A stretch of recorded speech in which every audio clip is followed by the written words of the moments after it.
गुरुर्ब्रह्मा गुरुर्विष्णू गुरुर्देवो महेश्वरा गुरुसाक्षात् परब्रह्म तस्मै श्री गुरवे नमः।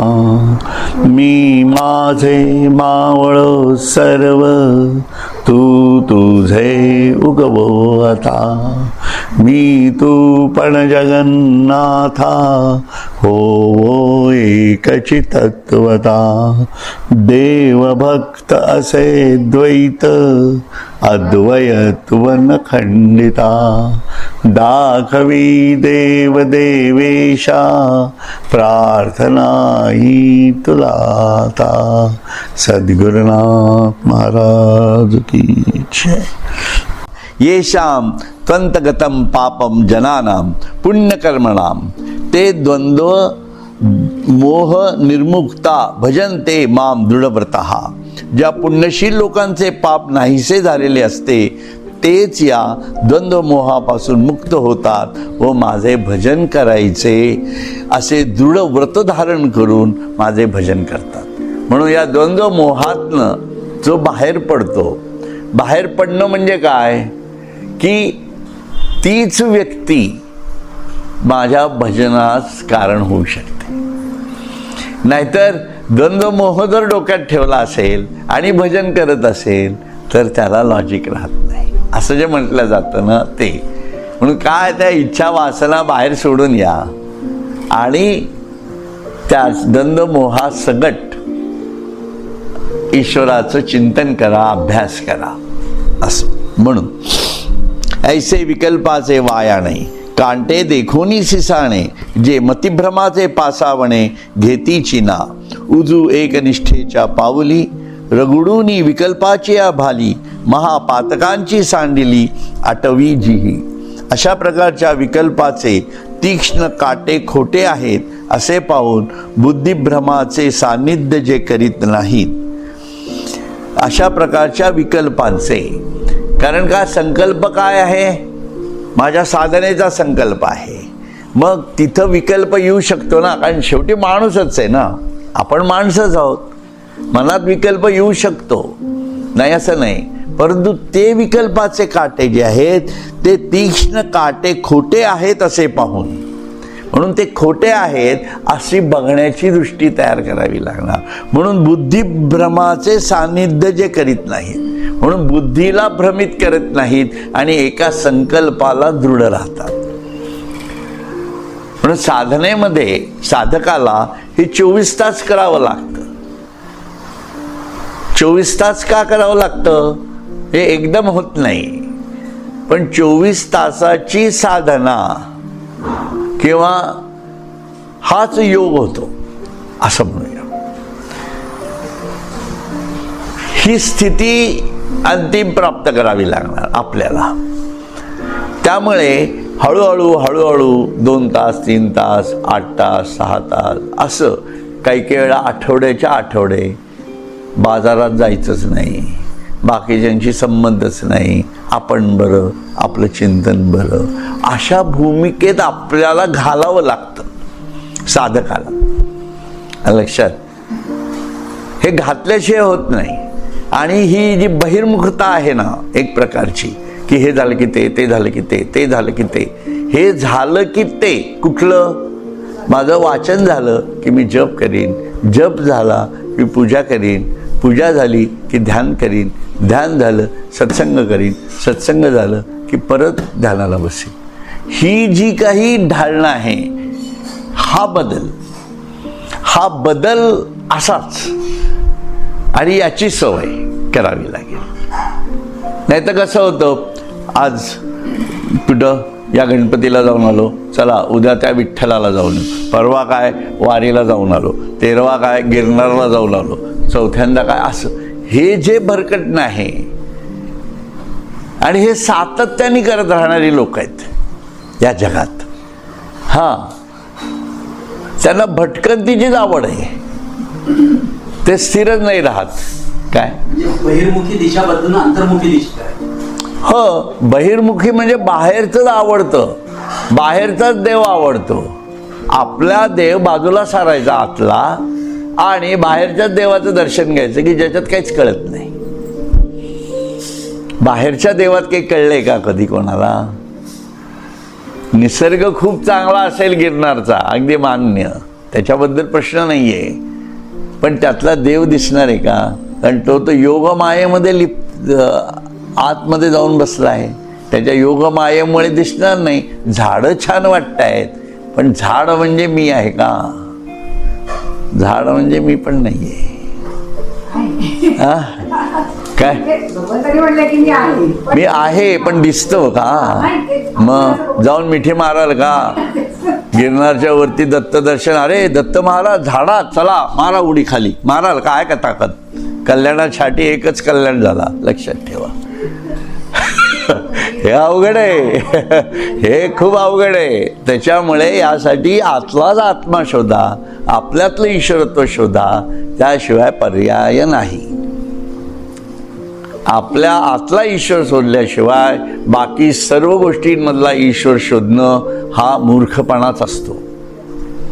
आपली बौद्धिक शांती असेल एखाद्या वेळा, त्याच्यात सेवा असेल, त्याग असेल, पण त्या पायऱ्या आहेत. पण खरा त्याग हा आत्मदानात आहे, लक्षात ठेवा. आत्म्याच्या प्राप्तीसाठी सर्वस्वाचं दान करणं हा खरा त्याग आहे. याच्यापेक्षा कुठला त्याग आहे? याच्यापेक्षा वेगळा त्याग असूच शकत नाही. मी माझा देह माझ्या जाणीवेत ठेवणार, जो अहंकाराने लिप्त आहे आणि केवळ सहानुभूती म्हणून दुसऱ्याला मदत करणार, याला त्याग म्हणत नाहीत, लक्षात ठेवा. खूप स्पष्ट आहे याच्यामध्ये. असो, म्हणून माझ्या ठिकाणी एकनिष्ठ होणे या सरळ पावलाने विकल्पाची तीक्ष्ण भाल्यासारखी टोके रगडून टाकली आणि महापातकांचे अरण्य ज्यांनी ओलांडले. म्हणून माझ्या ठिकाणी एकनिष्ठ होणे म्हणून सर्व विकल्प काढून एकाच संकल्पाने जायचं. कारण मन काय आहे? मनाचं स्वरूपच संकल्प आणि विकल्प आहे. तुम्ही आज असं ठरवलं ही साडी घालू का तुम्हाला लागलीच वाटणार ही नको, ही काल घातली होती आज ही घालू, आहे की नाही? हा माझी स्वतःचीच आहे. काल तो शर्ट घातला होता, मग आज हा घालू. संकल्प आला तोच घालावा का? पण आला ना विकल्प. म्हणून इथं हे खूपच खालच्या दर्जाचं आहे, मी सांगतोय ते. पण हे मनाचं स्वरूप आहे. म्हणून हीच मनाचं स्वरूप ईश्वराच्या दारात आपण वापरत असतो. मग विठ्ठल पाहिजे का शिव पाहिजे? आला की नाही? संकल्प आला का विकल्प आला? मग विठ्ठल चांगला का गुरुदेव दत्त चांगले? का आपलं पांडुरंग म्हणजे का जे म्हणता तुम्ही, का हनुमंत चांगले? कुठल्या देवाच्या दर्शनाला जायचं? हा सगळा संकल्प विकल्पाचा मूर्खपणा आहे, लक्षात घ्या. ज्यांना देव कळला नाही तेच अनेक ठिकाणी भटकत राहतात, हे सत्य आहे. म्हणून एका त्या शिवतत्वालाच भेटो. आणि शिव म्हणजे काय हे पण कळावं लागणार आहे. शिव म्हणजे आपण जे शंकर म्हणतो, भोलेनाथ, ते नव्हे. ते भोलेनाथ जे आहेत ते सत्वरजतमातले आहेत. शिव ही स्थिती आहे की ज्याच्यापासनं सत्वरजतम तयार झाले. विष्णू पण त्या शिवातनं आलेले आहेत, अशी भूमिका आहे. मग हे सगळं कळल्याशिवाय ईश्वराचं पूजन होईल का? हे सगळ्या गोष्टी वेगळ्या आहेत. असो, म्हणून कुठे गेलो? मग पुण्याचे धावा घेतले आणि माझी जवळीक पावले, किंबहुना ते चुकले वाट बधेया.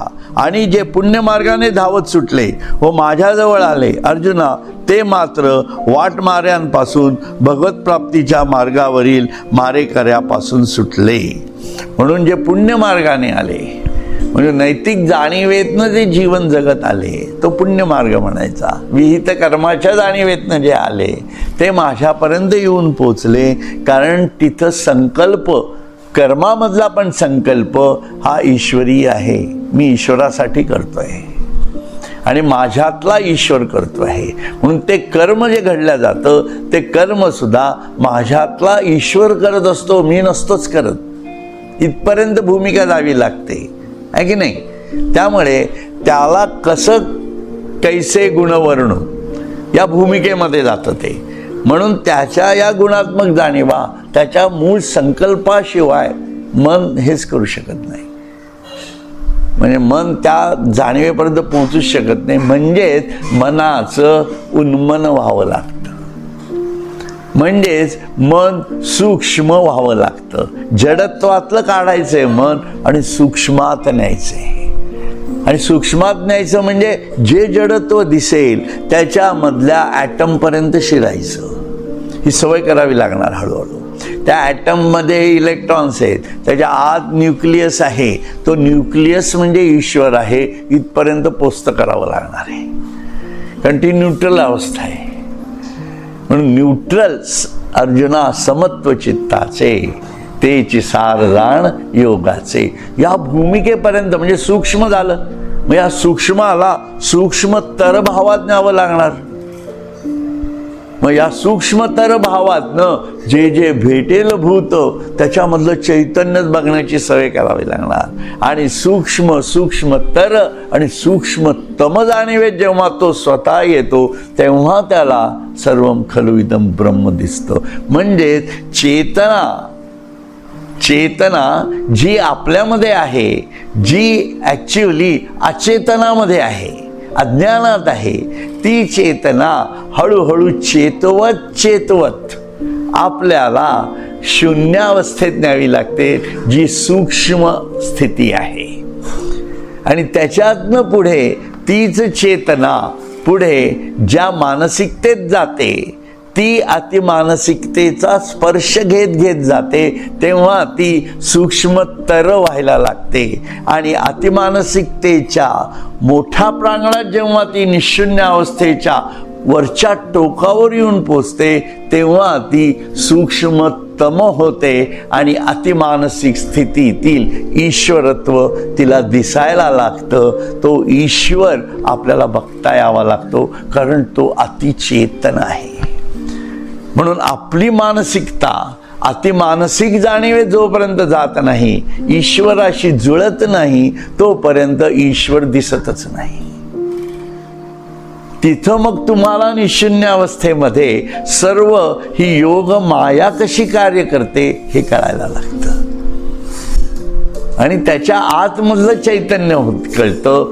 तिथं ती आपली मानसिकता जी जडत्वामध्ये असते, ती जडत्व सोडून ईश्वरत्वाकडे धावायला लागते, ती चेतना. आणि त्या मूळ चैतन्याकडे ती जेव्हा धावते आणि जाऊन पोचते, ते आत्मदर्शन असतं. असं सगळं म्हणून चैतन्याचा पुतळा म्हटलेला आहे ज्ञानोबा माझा, आहे की नाही.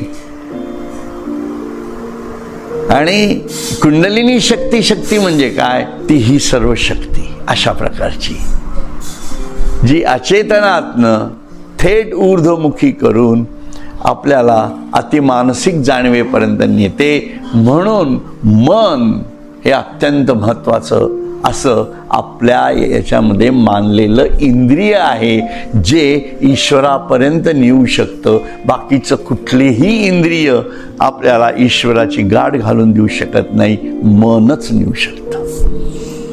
हात नेणार नाही, पाय नेणार नाही, कुठलंही इंद्रिय नेणार नाहीत, फक्त मनच जातं. आणि त्या मनाला बुद्धीनी सूक्ष्म करावं लागतं. मग बुद्धी सुद्धा निघून जाते, फक्त अतिमानसिक जाणीव राहते शिल्लक. ते जे मन आहे ते मन तयार करावं लागणार आहे. ते शुद्ध असतं, ते स्वरूप त्याच्या जाणीवेतलं असतं. असो म्हणून आणि जे पुण्यमार्गाने धावत सुटले माझ्याजवळ आले अर्जुना, ते मात्र वाट मार्यापासून भगवत प्राप्तीच्या मार्गावरील मारेकऱ्यापासून सुटले.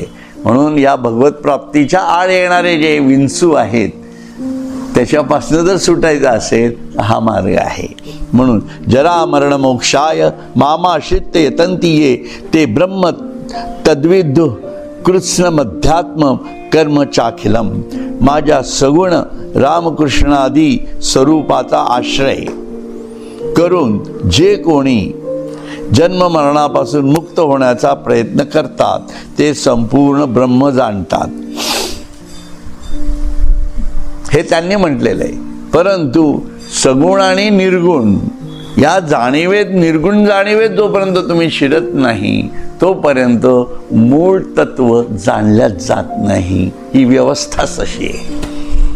तुम्ही म्हणालात म्हणून, परंतु राम आणि कृष्ण यांचं व्यक्तिमत्व कुठल्या अरूपातनं आलेलं आहे हे समजल्याशिवाय आपल्याला याची अनुभूती कळणार नाही. रामही कळणार नाही, कृष्णही कळणार नाही, पांडुरंगही कळणार नाही. म्हणून पुंडलिकाने वीट फेकली. त्याचं कारण का? त्याचं कारण की त्याला कळलंच नाही पांडुरंग आलेत, कोणीतरी आलंय असं असू शकेल. असं असू शकेल ना. म्हणजे मला त्या कोणाच्या भक्तीला हे करायचं नाहीये, टच करायचं नाहीये. परंतु म्हणजे पुंडलिकाने एखाद्या वेळा असा विचार करून बघा, कारण कृष्ण आणि अर्जुन, पुंडलिक आणि पांडुरंग असं जेव्हा तुम्ही पाहता तेव्हा अर्जुनाने कृष्णाला आपली सर्व दुःख सांगितली आणि तू मार्ग दाखव म्हणून सांगितलंय, कारण मला तेवढी बुद्धी नाहीये हे त्यांनी मान्य केलेलं होतं. परंतु पुंडलिक समजा त्या पांडुरंगाकडे गेला असता, उठून नमस्कार केला असता आणि सांगितलं असतं तुम्ही आतमध्ये या, माझे आई वडील आहेत, तर आई वडिलांसकट पुंडलिकाचा उद्धारही झाला असता. त्याच वेळेला म्हणजे त्याला वेगळं डायमेन्शन द्यायचं नाहीये, मला कथेला वेगळं डायमेन्शन द्यायचं नाहीये. परंतु एक विचाराच्या प्रांगणातनं उद्या माझे आई वडील आहेत आणि माझ्यासमोर पांडुरंग आले तर मी काय करावं, हा विचार आहे माझ्या डोक्यामधला.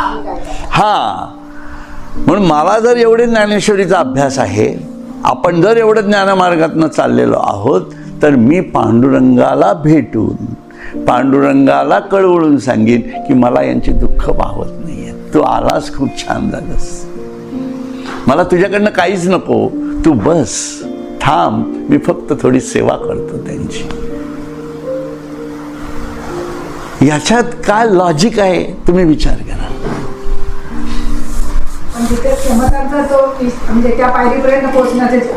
नाही, मला पुंडलिकाबद्दल काहीच म्हणायचं नाहीये. दॅट वॉज एक सिनोरिओ तुमच्या समोर उभा केला मी फक्त, आहे की नाही. परंतु ही घटना आपल्या जीवनात आली तर आपण काय करणार आहोत, कारण हे अध्यात्म आपल्या जीवनाशी रिलेट करायचंय, लक्षात ठेवा. मग त्यासाठी ज्ञान हवं ना. पांडुरंग म्हणजे काय हे कळल्याशिवाय हे ज्ञानच येणार नाही. कारण पांडुरंग माझ्या आईवडिलांमध्ये पण आहे, हे तो पाहत होता का नव्हता हे मला माहिती नाही, हे आपल्याला माहिती नाहीये, आहे की नाही. परंतु म्हणण्याचा म्हणजे त्या कथेशी मला कुठं विद्रोह करायचा नाहीये, माझी इच्छा पण नाहीये तसं काही करण्याची. परंतु सांगण्याचा हेतू काय आहे की ही प्रसंग आपल्यावर आला तर आपण काय करणार, आहे की नाही. तर आपण कसं वागायला पाहिजे, ओळखता यायला पाहिजे. येस, आहे की नाही. नाही आल्या ना, त्या आल्या नाही. त्या जर आल्या असत्या म्हणजे तुकारामाच्या गाथेचा अभ्यास स्वतः आवडीने जर केला असता आणि आवडीने केला असता तर दोन्ही गोष्टी, आहे की नाही, तर काय झालं असतं, प्रसंग वेगळा झाला असता. मग एखाद्या संताची बायको असेल तर तिने कसं वागलं पाहिजे हा धडा घेतला पाहिजे ना तिने. बघा तुम्ही, म्हणून सरलाताई कशा होत्या, आमची आई कशी आहे, या गोष्टी फार महत्वाच्या आहेत. कारण ही क्रांती आहे, ते चुकले असं मी कोणालाच म्हणत नाहीये, पण ही विकसित होणारी क्रांती कशी चालली आहे बघा. म्हणजे स्त्रियांनी सुद्धा आपला पती जर संत पदावर गेला असेल तर त्याच्याशी कसं संबंध ठेवणं गरजेचं आहे. याचा अर्थ त्यांचे संबंध नव्हते का, अनुसरून होते. त्यांना आपला नवरा काय आहे हे माहिती होतं, त्यांनी त्यांच्या ग्रंथांचा अभ्यास केला. त्यांनी पण संसार केलेच ना. आमच्या आईनी पण संसार केलाच, सरलाताईंनी पण संसार केलाच, नाथांच्या बायकोनी पण केलाच असणार आहे. यांनी संसार केले नाहीत असं नाही म्हणता येत. आणि तेवढ्या दुःखाच्या काळातही केलेले आहेत असं काही नाही आहे की जिथं पैशाला मोहताज होते, आज काय खायचं इथपर्यंत परिस्थिती होती, अशा याच्यातनं वर आलेली ही कुटुंब आहेत, आहे की नाही. मग ही क्रांती का घडली? कारण हे सर्व ईश्वरीय कार्य आहे. याच्यात तीच आवडी पुढच्या संतांच्या जीवनामध्ये कशा प्रकारे वागेल हे समजून घेणं गरजेचं आहे. हे तिचा उद्धार झाला नाही असं नाही मला म्हणायचं आहे. कारण तुकाराम तसं सोडणारा माणूस नाहीये, एक लक्षात घ्या. पण प्रारब्ध आणि कर्मबंधाच्या जाणीवा ज्याच्या त्याच्या जाणीवेतनं भोगाव्याच लागतात, हे अंतिम सत्य आहे, ते भोगून द्यावंच लागतंय. असो, विषय वेगळीकडे गेला. परंतु म्हणून जे निर्गुण जाणीवेतून मला समजून घेतात असं आपण म्हणू. जे कोणी जन्ममरणापासून मुक्त होण्याचा प्रयत्न करतात ते संपूर्ण ब्रह्म जाणतात. म्हणून अद्वैत जाणीवेतनं आपल्याला ब्रह्म समजून घेतलं तर जन्ममृत्यूपासून आपण लांब जाऊ शकतो. अध्यात्म जाणतात व संपूर्ण कर्मही जाणतात. म्हणून अध्यात्म जाणणं म्हणजे आपल्यातलं सेल्फ रिअलायझेशन, आपला आत्मा जाणणं आणि त्याच्यातनं घडणारं कर्म जाणणं महत्वाचं आहे. एरवी तरी पार्था जन्ममरणाची निमे कथा ऐसिया प्रयत्ना ते आस्था विये तया तो प्रयत्नची एके वेळे मग समग्र परब्रह्म फळे जया पिकले या रसगळे पूर्णतेचा.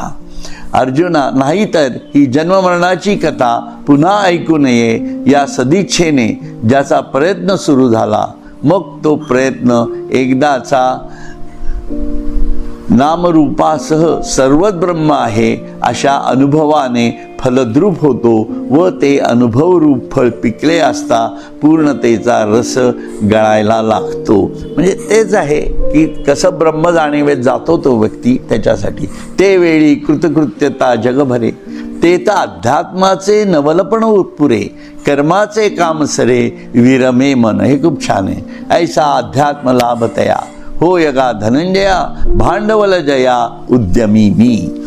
म्हणजे ही पूर्णता प्राप्त झाली असता सर्व जग कृतकृत्यतेने भरून जाते. म्हणजे सगळ्या जगात कृतकृत्यता दिसते.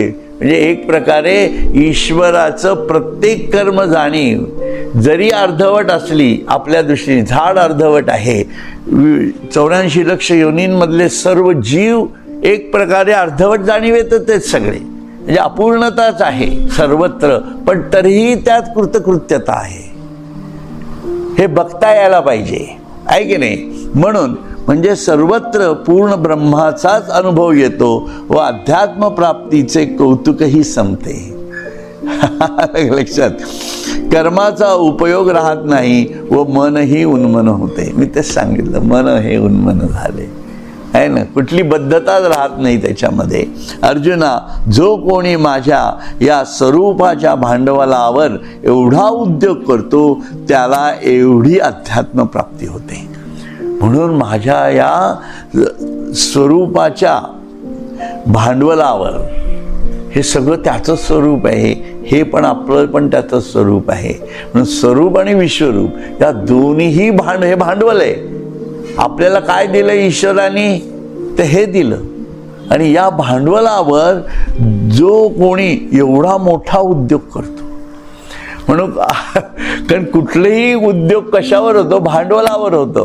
मग ईश्वराने आपल्याला कुठलं भांडवल दिले आहे, आपलं शरीर, मन, बुद्धी, चित्त, अहंकार हे सर्व भांडवल दिले. आणि तो स्वतः आपल्यात येऊन बसलाय आणि त्यांनी समोर शब्द, स्पर्श, रूप, रसगंध या जाणीवेतून संपूर्ण ब्रह्मांड आपल्या समोर उभं केलेलं आहे. याचं भांडवल हे ईश्वराचं कर्म आहे. या जाणीवेतून या कर्माला समजून घेऊन आपल्या कर्माला दिशा द्यायची आणि त्याच्यातनं आपली ज्ञान प्राप्ती करून घ्यायची, आत्मप्राप्ती करून घ्यायची, हे भांडवल, हे आध्यात्मिक जाणीवेची कृतकृत्यता त्याला जीवनात प्राप्त होते. आहे की नाही? केवढं मोठं. तया ते साम्याची वाडी, ऐक्याची सांधे कुळवाडी, तेत भेदाची दुबळवाडी नेणी जे तया. त्याच्या साम्य दृष्टीरूप व्याजावर बघा, म्हणजे याच्यातनं निर्माण काय झालं? साम्य भांडवलावरनं काय निर्माण झालं? साम्य दृष्टी तयार झाली. त्या व्याजावर ऐक्याचा सर्व व्यवहार चालतो. म्हणून याच्यातनं एकता कळते, वननेस, युनायटेडनेस, आणि त्याच्यातली हार्मनी, सुसंवाद कळतो. हे सर्व व्याज आहे. लक्षात घ्या, जीवन जगताना जो आनंद मिळतो तो याच्यातनं मिळतो, आहे ना? की हे सगळं एक कसं आहे, त्यात हार्मनी किती सुंदर आहे, प्रत्येक गोष्टीची डिझाईन किती छान आहे, त्याची रूप, रस, गंध या सर्व भूमिका एका सुसंवादातनं कळायला लागतात. मग तेथे द्वैताचे दारिद्र्य तो कधीच जाणत नाही. मग तिथं द्वैत राहतच नाही, सर्व अद्वैतच राहतं, अशी भूमिका तिथं तयार होते. म्हणून साधी भूताधिदेव दैवम माम साधी यज्ञम च ये विदुः प्रयाणकालेपि च माम ते विदुर्युक्त चेतसः. ओम तत्सत् इति श्रीमद्भगवद्गीतासु उपनिषत्सु ब्रह्मविद्यायां योगशास्त्रे श्रीकृष्णार्जुन संवादे ज्ञानविज्ञान योगो नाम सप्तमोऽध्यायः समाप्तः. आणि त्याचा अर्थ ते सांगताय, साधिभूतादिदैवम आणि अधिभूत, अधिदैव व अधियज्ञासह मीच आहे असे जे कोणी मला जाणतात ते माझ्या ठिकाणी चित्त स्थिर झालेले पुरुष मरणसमयी मलाच जाणतात.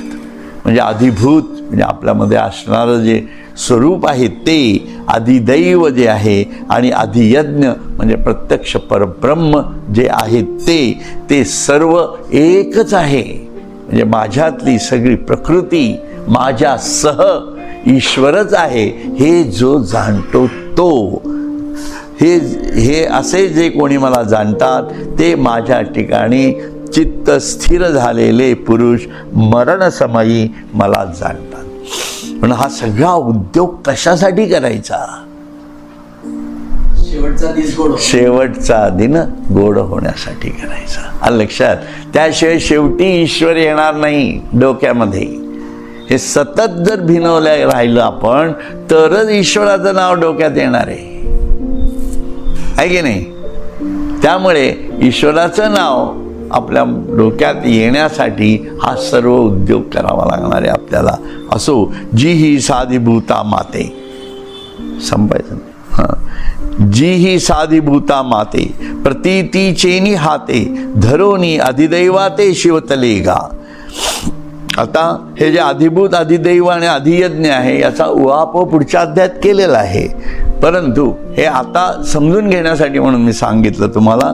ज्यांनी आपल्या पूर्ण आत्मानुभवाच्या बळाने अधिभूत मीच आहे असे जाणून अधिदैवताला म्हणजे जीवाला स्पर्श केला, म्हणजे जीवस्वरूपही मीच आहे असे जाणले.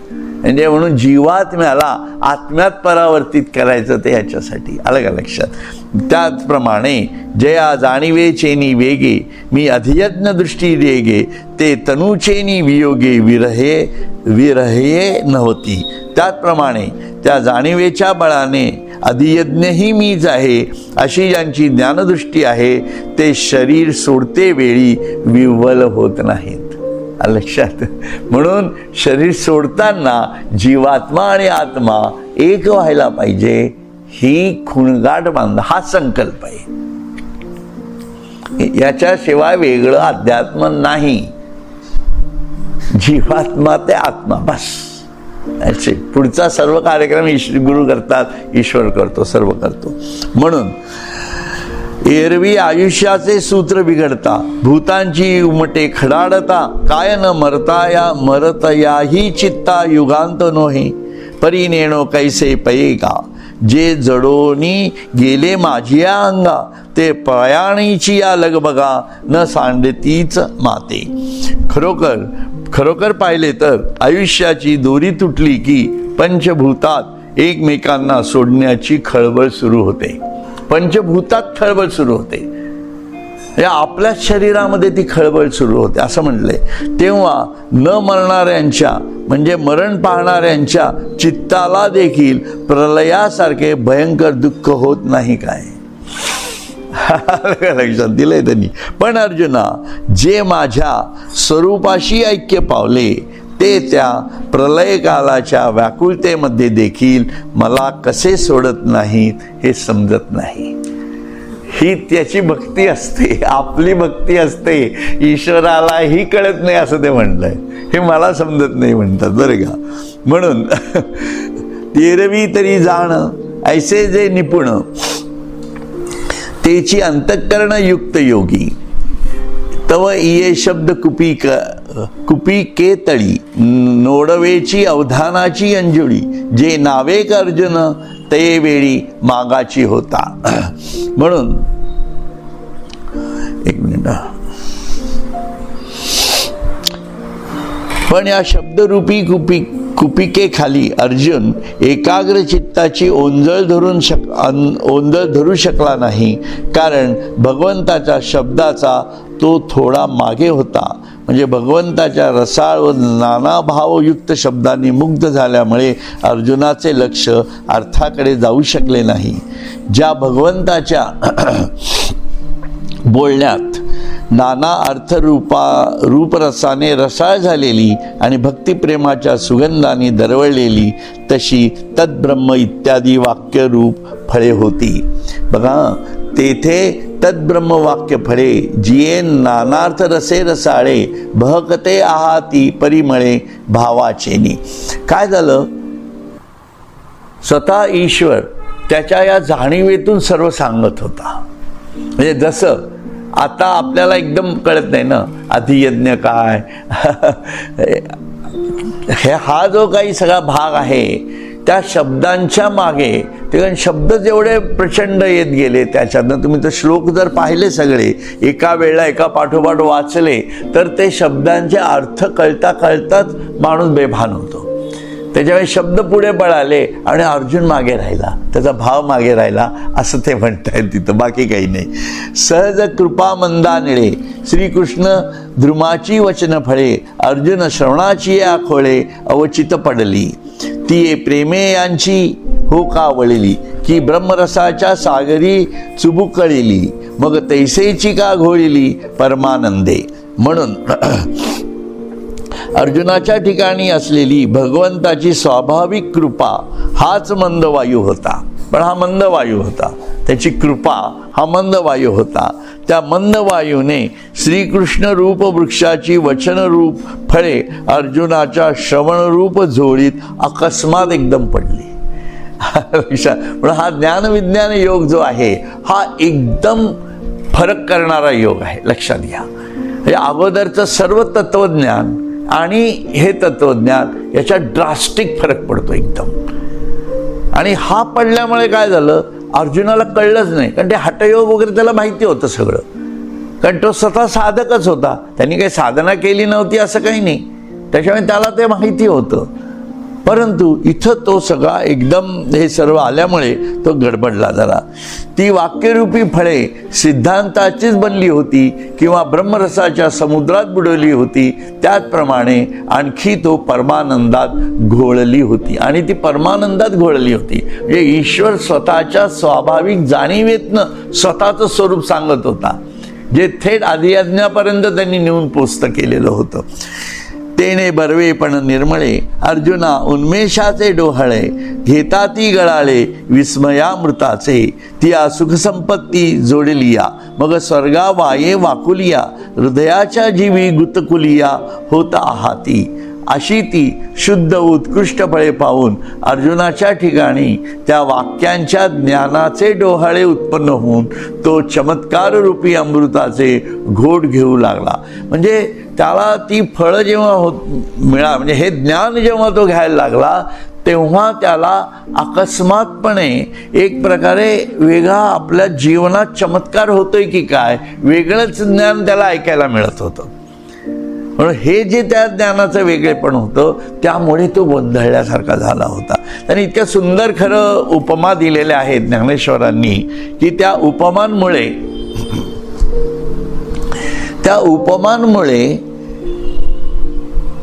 त्याचा अर्थ अजून गहन होतो. खरं तर म्हणजे प्रत्येक उपमा ही अभ्यासनीय आहे ज्ञानेश्वरांची खरं तर. म्हणून साहित्य या जाणीवेतनं सुद्धा हा अभ्यास फार गरजेचा आहे. पण असो,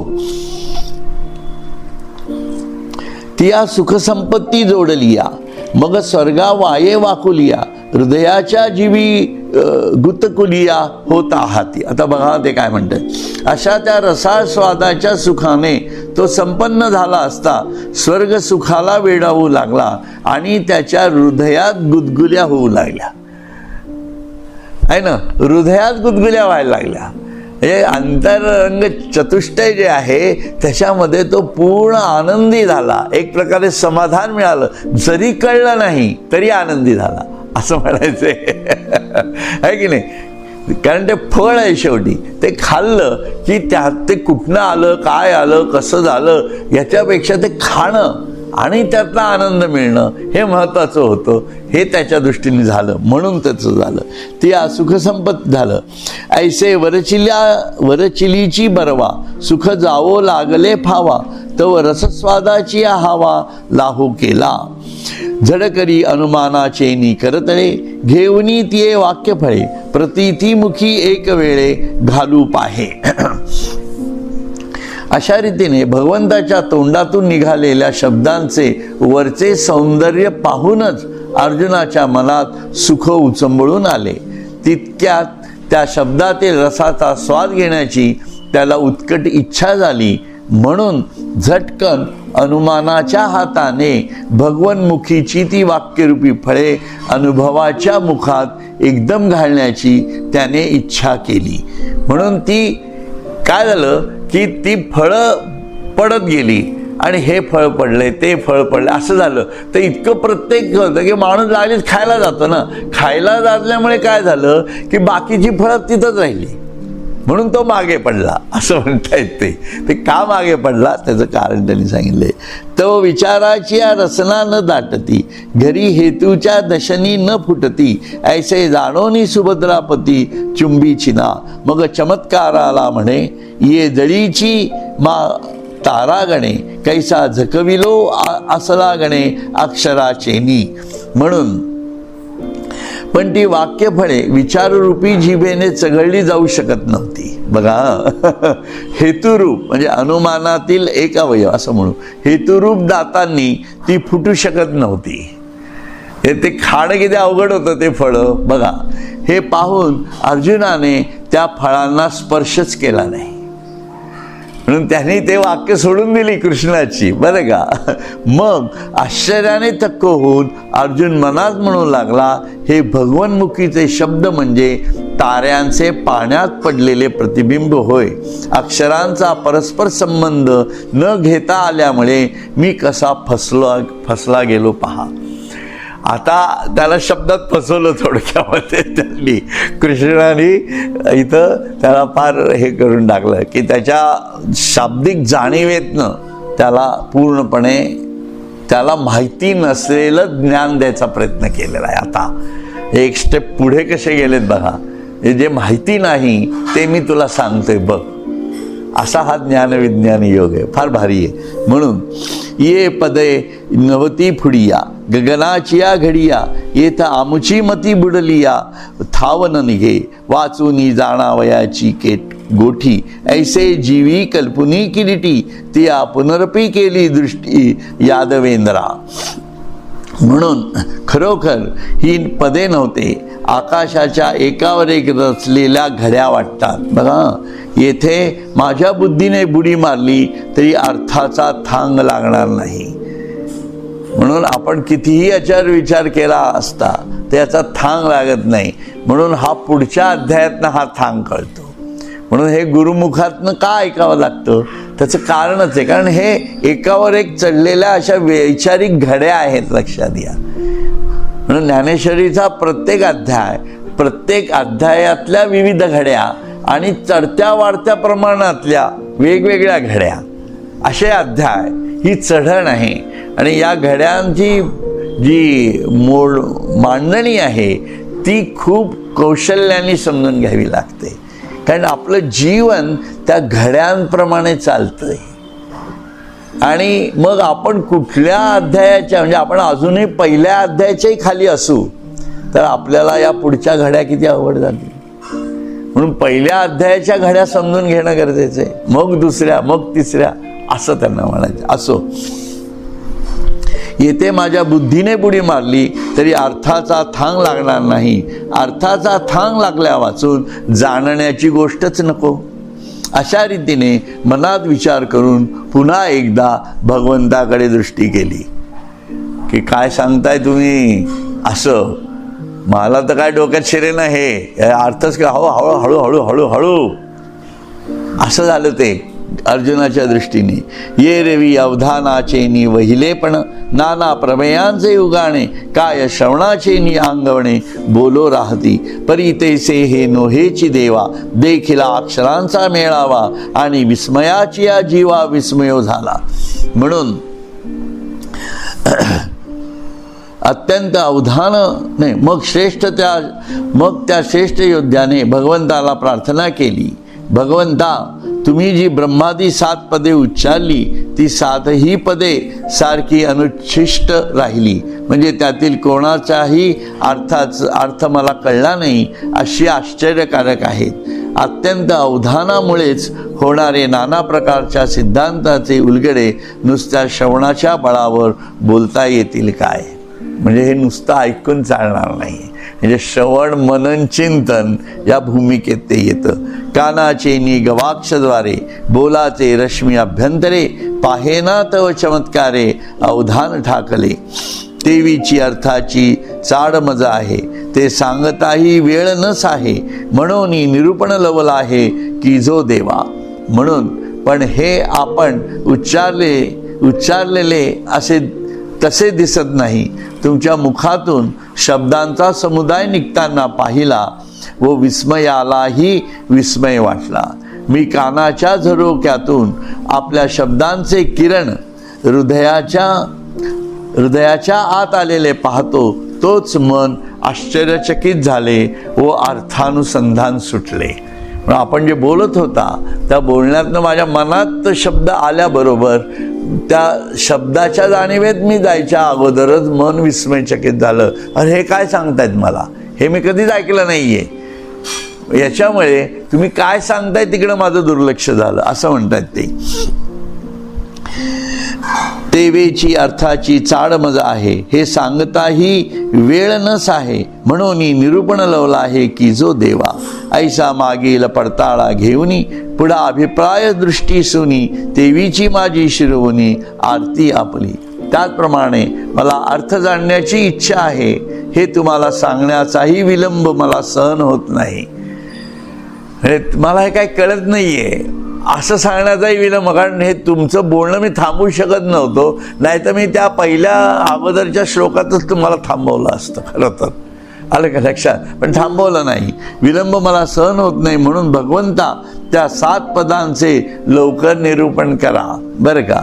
अशा रीतीने मागील विषय संबंध घेऊन व पुढे अभिप्रायाकडे दृष्टी ठेवून व त्याचप्रमाणे त्यात आपली उत्कट इच्छा प्रगट करून अर्जुनाने देवाची प्रार्थना केली. म्हणून ही जी त्यांनी मागच्या याच्यात जी 7 पदं सांगितलेली आहेत ती पदं त्यांनी परत विश्लेषण करा असं ते म्हणतायत. ऐसा मागील पडताळा झालं ते नाही का.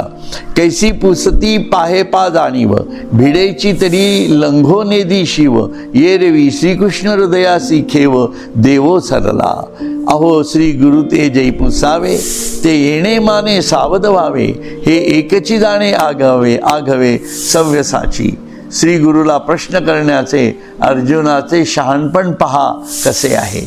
गुरु शिष्य संबंधीची मर्यादा सांभाळून बघा, श्रीकृष्णाच्या अंतःकरणाला आलिंगन द्यावयास तो पुढे सरसावला. आहे ना. म्हणून त्यातली मर्यादा सांभाळून त्यांनी कृष्णाच्या अंतःकरणातच हात घातला की तुम्ही मला कृपया परत सांगा, असं लक्षात. आता तयाचे ते प्रश्न करणे वरी सर्वज्ञ श्री हरीचे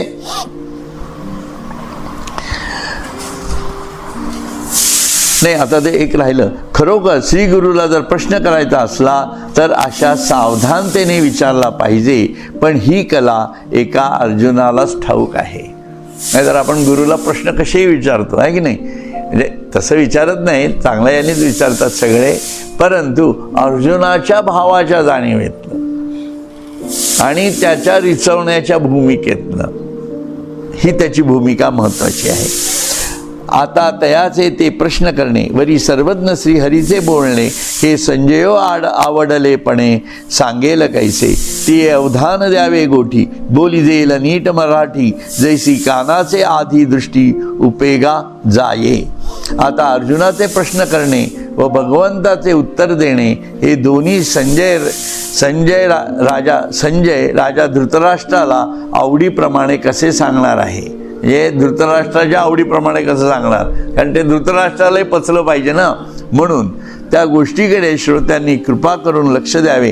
कानात शब्द पडण्यापूर्वी दृष्टीचा उपयोग होईल अशा सुंदर मराठी भाषेनी मी ते सर्व सांगणार आहे. म्हणून तुमच्या कानावर ते पडायच्या अगोदर दृष्टीने लागली कळतं ना, आपण शब्द अगोदर दृष्टीने कळतो, म्हणून ते मी सांगणार आहे.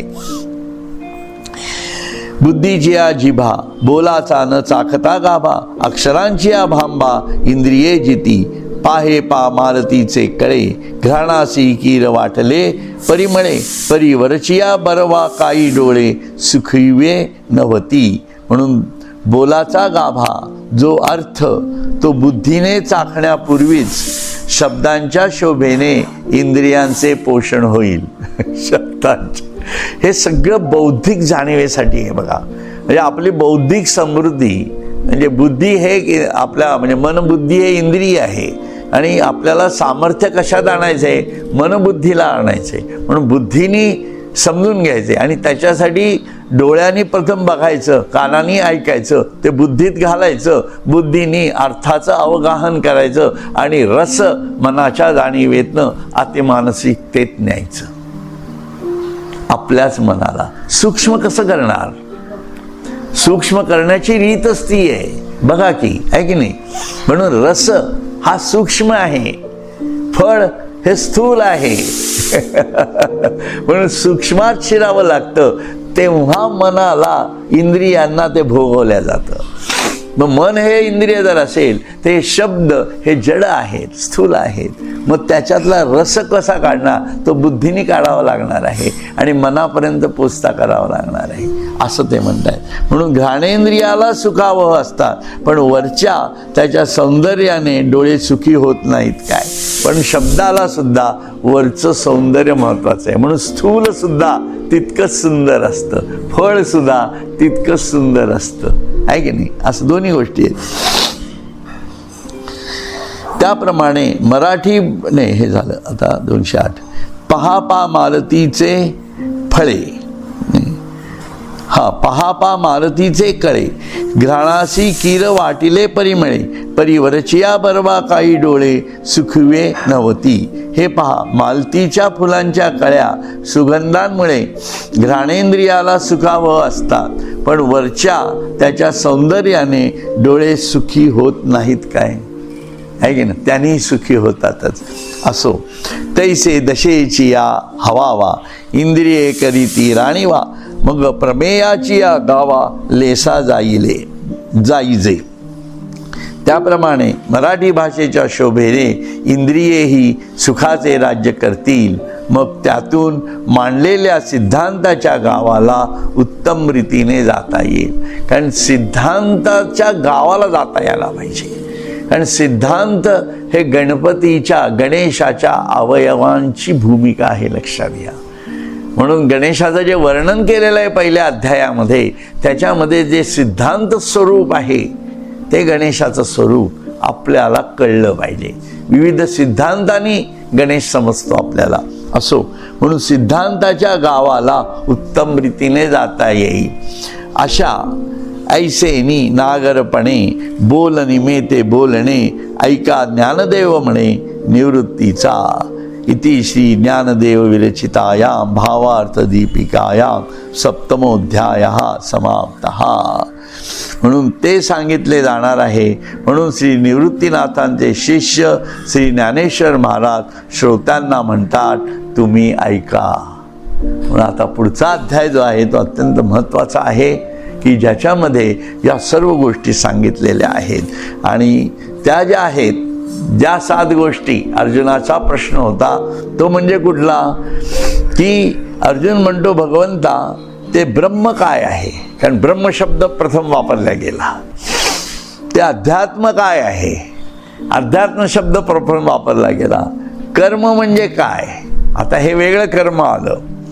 अधिभूत म्हणजे काय, अधिदेव काय आणि अधियज्ञ म्हणजे काय, या देहामध्ये तो कोण आहे आणि मरणसमयी जितेंद्रिय पुरुषाकडून तू कसा जाणला जाऊ शकतोस हे सर्व मला सांग. या 7 गोष्टी आहेत. केवढं महत्त्वाचं आहे हे, हा 8वा अध्याय. म्हणून तो त्याला अक्षर ब्रह्मयोग असं नाव आहे. तर तो अध्याय आपण पुढच्या वेळेला बघूयात. हरिओम तत्सत. हरिओम तत्सत. हरिओम तत्सत.